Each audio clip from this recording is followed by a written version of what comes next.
So yun nga guys, welcome to my vlog na naman. At nandito tayo ngayon sa Candice parking area nila. So ipapasyal ko kayo mamaya dito. At maraming salamat pala dyan sa mga nagpapalo sa akin. Yan.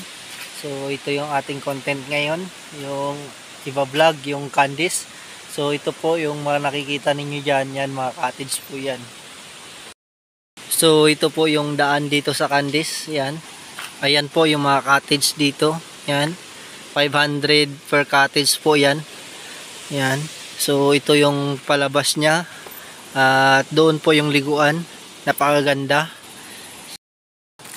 So yan yung mga cottage guys, yan. So marami na rin po dito yung mga cottage.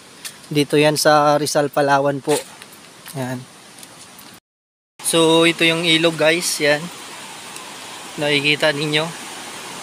Babaan natin dyan sa baba.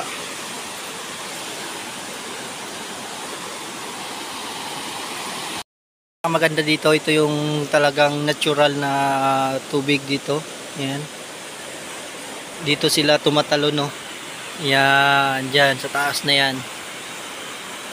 So nagagreen ng tubig. Doon sa unahan banda, ano yun doon, mababaw na. Dito lang banda yung malalim. Yan. Dito.